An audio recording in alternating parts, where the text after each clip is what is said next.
Bom dia, bom dia, bom dia. Olha só, julgamento da reforma da Previdência no STF tem placar empatado. Existe um processo tramitando no STF em busca de um entendimento sobre direitos previdenciários quanto à reforma que houve em 2019. Eu sou Verusa Figueiredo, sejam todos bem-vindos a mais um conteúdo de hoje. E já tem gente por aí prometendo fazer uma reviravolta na reforma previdenciária. Se eleito, é claro. Enquanto isso não acontece, vamos ao conteúdo que hoje está aí em interesses de muitas pessoas quanto a direitos previdenciários. Olha só, o plenário virtual do STF, Supremo Tribunal Federal, começou a discutir se a reforma da Previdência é constitucional. As mudanças nas regras do INSS, Instituto Nacional do Seguro Social, passaram a valer há quase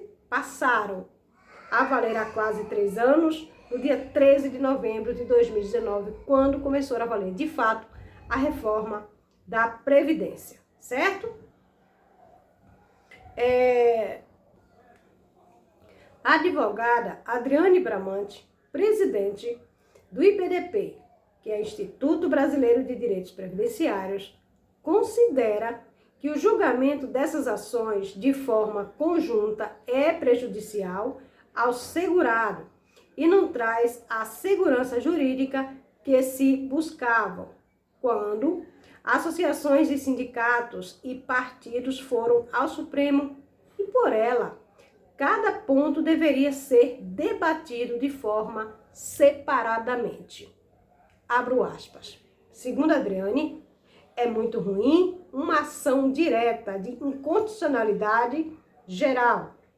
Acho que nunca tivemos na história um ADI que considerasse uma lei inteira inconstitucional. A reforma é muito séria, complexa e envolve uma série de questões técnicas. Fecho aspas, diz Adriane Bramante. Outro ponto criticado por ela é o tipo de julgamento que, em sua opinião, deveria ser presencial e não em plenário virtual. Abro aspas. Segundo Adriane, não é um tipo de discussão para plenário virtual. É importante o presencial. Por quê? Porque os ministros podem discutir entre si esse tema, além de haver sustentação oral, fecho aspas, diz Adriane Bramante. Já o advogado Roberto Carvalho dos Santos, também do IBDP, vê que uma perda com a população o voto do relator em favor da constitucionalidade desta reforma. Segundo ele, infelizmente, infelizmente, para nós que defendemos vários pontos de inconstitucionalidade nesta reforma, como cálculo da pensão por morte e da aposentadoria por invalidez, esse posicionamento do ministro Barroso vai em desencontro com várias decisões já tomadas em outras instâncias que entendiam a inconstitucionalidade, fecho aspas, afirma o advogado previdenciário do IPREV, o senhor Roberto de Carvalho. Já no caso do ministro Fachin, divergiu do relator para apontar que considerou inconstitucionalidade na reforma, segundo ele, a cobrança extraordinária sobre benefícios dos aposentados fere o, abro aspas, caráter social e distributivo, fecho aspas, da Constituição. Segundo Fachin, o ministro também considera inconstitucional a regra de cálculo que beneficia as mulheres que se aposentam pelo INSS e não se estende às servidoras do regime próprio. De acordo com a reforma, mulheres passará a ter acréscimo de 2% a cada ano extra de contribuição após 15 anos de pagamento no INSS.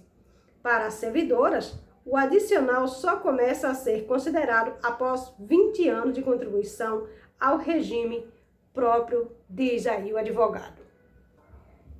Para o ministro, no entanto, apenas um ponto a ser observado, que é a criação da contribuição extraordinária a servidores que já estão aposentados.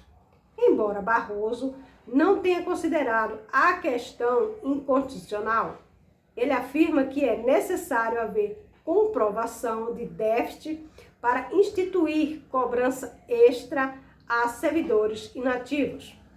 Abro aspas. A mera previsão constitucional acerca da possibilidade, em tese, de se criar uma contribuição extraordinária não constitui a ofensa à cláusula pétrea. Fecho aspas, diz aí o ministro. Segundo ele, se a contribuição extra for aprovada, é preciso analisar conforme o caso se há violação à Constituição. Segundo a reforma, quando houver déficit previdenciário, a autorização para cobrança extra no benefício de quem já está aposentado ou recebe pensão a fim de sanar este rombo. Por exemplo, no estado de São Paulo, desde 2020, servidores aposentados e pensionistas que ganhem entre um salário mínimo e o teto têm descontos no benefício e a cobrança já existia antes dos valores acima do teto. Abro aspas. A população brasileira está vivendo mais. De acordo com as projeções da Organização das Nações Unidas de 2010, ou do ano 2000, o Brasil será o 10º maior país do mundo em proporção de idosos, fecho aspas, diz em um trecho no qual também aponta preocupação com as contas previdenciárias. Abro aspas. O déficit previdenciário é inconstitucional e teve piora significativa nos últimos anos. A reforma da Previdência Social, que reduz o endividamento público, pode ter impacto macroeconômicos positivos, como estímulo ao consumo e à produção, fecho aspas, afirma aí, o ministro. O pedido para suspender o julgamento e analisar melhor os casos foi feito pelo ministro Ricardo Lewandowski. Os processos só voltarão a andar quando ele apresentar o seu voto. A partir de então, os demais ministros poderão dar os seus pareceres. Ações debatidas no plenário virtual podem ser discutidas no plenário físico, caso algum ministro peça destaque.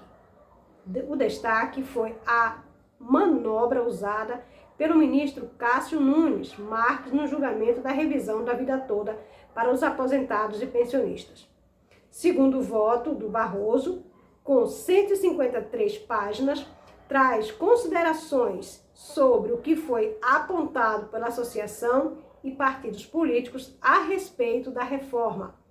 Para ele, no entanto, as normas aprovadas são constitucionais e estão de acordo com a legislação previdenciária de vários países do mundo.